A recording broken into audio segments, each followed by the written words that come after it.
अवधूत चिंतन श्री गुरुदेव दत्त श्री स्वामी समर्थ। माझ्या चॅनलवरती तुमचं मनापासून स्वागत आहे। येत्या 10 मेला म्हणजे शुक्रवारी या दिवशी आलेली आहे अक्षय तृतीया।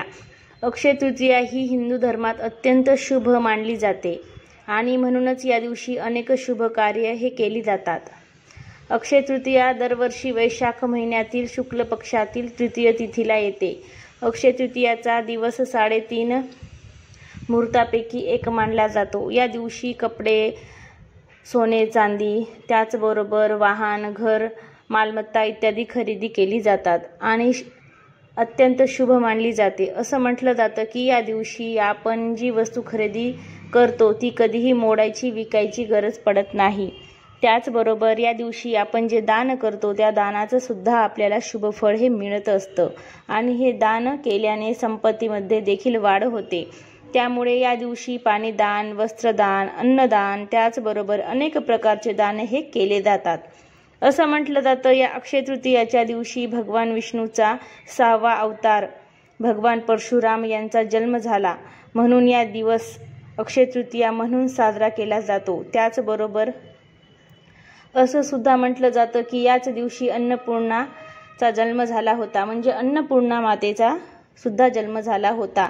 माता पार्वतीने अन्नपूर्णा मातेचा अवतार हा धारण केला होता, म्हणून या दिवशी आपल्या स्वयंपाकघराची पूजा केली जाते। त्याचबरोबर स्वयंपाकघरात असणाऱ्या अन्नधान्याची सुद्धा पूजा केली जाते। अक्षय तृतीया ही तिथी 3.5 मुहूर्तापैकी एक मानली जाते। या दिवशी माता लक्ष्मी आपल्या घरामध्ये प्रवेश करत असते आणि म्हणूनच माता लक्ष्मीची ही आपल्या घरावर अखंड स्वरूपात कृपा राहावी यासाठी घरातील इडापिडा, नकारात्मकता, आर्थिक संकट, गरिबी, दरिद्री ही घरातून निघून जावी यासाठी आपल्याला अक्षय तृतीयाच्या दिवशी आपल्याला घरातून या 5 वस्तू घराबाहेर काढायच्या आहेत। घरात चुकूनही या 5 वस्तू आपल्याला ठेवायच्या नाहीत। जर आपण अक्षय तृतीयाच्या अगोदरच या वस्तू घरातून बाहेर काढल्या तर आपल्या घरातील 7 जन्माचं दुर्भाग्य हे दूर होईल। तर अशा कोणत्या वस्तू आहेत या आपल्याला अक्षय तृतीयाच्या अगोदर घरातून बाहेर काढायच्या आहेत, याच्या संपूर्ण माहिती मी तुम्हाला आज या व्हिडिओमध्ये सांगणार आहे।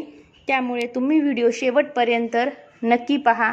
चॅनलवरती नवीन असाल तर चॅनलला सबस्क्राईब करा आणि असेच नवनवीन व्हिडिओ पाहण्यासाठी बेल आयकॉनला प्रेस करा।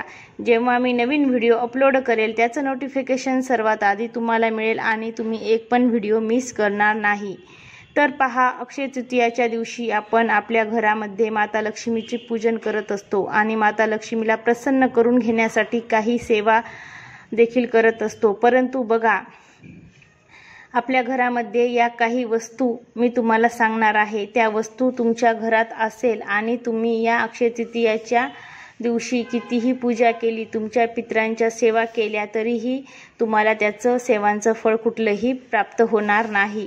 ज्या घरामध्ये नकारात्मकता असते, दोष असतात, त्या घरामध्ये कधीही लक्ष्मीही प्रवेश करत नाही आणि त्या घरामध्ये कधीही पितृ देखील प्रसन्न होत नाहीत आणि म्हणूनच या अतिशय शुभ दिवशी माता लक्ष्मीला आपल्या घराकडे आकर्षित करायचं असेल, माता लक्ष्मीला प्रसन्न करून घ्यायचं असेल, माता लक्ष्मी आपल्या घरामध्ये स्थिर ठेवायची असेल तर तुम्हाला या वस्तू आवर्जून घराच्या बाहेर काढायच्या आहेत, तेही अक्षय तृतीयाच्या अगोदरच। नाहीतर काय होईल, तुमच्या घरामध्ये तुम्ही लक्ष्मीची सेवा केली, कितीही सेवा केली तरीही तुमच्या घरामध्ये कधीही लक्ष्मी प्रवेश करणार नाही, स्थिर राहणार नाही। पहिली म्हणजे सुकलेले झाड। आता उन्हाळा चालू आहे तर अनेक झाडंही सुकतात, परंतु सुकलेली झाडं हे घरातला मोठा दोष मानला जातो।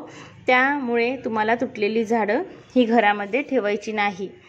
आता तुटलेली, चपटी झालेली भांडे, प्लास्टिकची तडा गेलेली भांडे तुम्हाला घरामध्ये ठेवायची नाही। आता कप आहे बघा, कप आहे पण कपाची दांडी तुटलेली आहे, तर तुम्हाला असेही वस्तू घरामध्ये ठेवायच्या नाहीत, घराच्या बाहेर तुम्हाला काढून टाकायच्या आहेत, असं वापरायच्या नाहीत आपल्याला।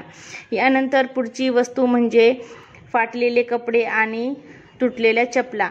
हे सुद्धा आपण वापरत नसतो, खराब झालेले आहेत, आपल्या घरामध्ये पडून आहेत चपला, तर ह्या चपला सुद्धा आपल्याला घरामध्ये ठेवायचे नाहीत। फाटके कपडे सुद्धा आपल्याला घरामध्ये ठेवायचे नाहीत, ते बाहेर टाकून द्यायचे आहेत।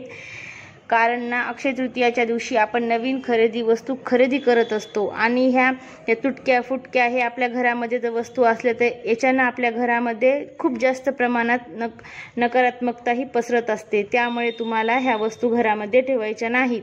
पुढची वस्तू ती म्हणजे आहे झाडू। झाडू हे माता लक्ष्मीचं प्रतीक मानलं जातं। झाडूबाबत शास्त्रामध्ये अनेक नियम सुद्धा सांगितलेले आहेत। अक्षय तृतीयाच्या दिवशी तुम्हाला असा तुटका झाडू घरामध्ये ठेवायचा नाही, जे तुम्ही वापरत नाही झाडू पण ते बराच दिवस झालं तुमच्या घरामध्ये पडलेला आहे तसाच तुटका फुटका झाडू ते तुम्हाला ठेवायचा नाही। असा आपण झाडून छोटा राहिलेला असतो, ते वापरत नाही, कुठं पण असं पडलेला असते आपल्या घराच्या एका कोण्याला, तर ते तुम्हाला तसा झाडू ठेवायचा नाही। ते झाडू तुम्हाला लगेच टाकून द्यायचं आहे आणि नवीन झाडू खरेदी करायचा आहे, नसेल तर घरामध्ये। अशा प्रकारे तुम्हाला ह्या 5 वस्तू घराच्या बाहेर काढून टाकायच्या आहेत। तुटक्या चपला कधीही घरामध्ये ठेवायच्या नाहीत। फाटके कपडे तुम्ही घालत नाही, आपण फाटके कपडे तर जे आपण घालत नाही ते कपडे आपण घरामध्ये ठेवायचे नाही। तुटलेल्या चपला ठेवायच्या नाही, सुकलेले झाडं सुद्धा ठेवायचे नाहीत, काढून वाहत्या पाण्यामध्ये टाकायचे, ते का झाडाखाली तुम्हाला ते नाही तर काढून टाकायचे आहेत। अशा पद्धतीने या 5 वस्तू तुम्हाला सांगितल्या आहेत। श्री स्वामी समर्थ।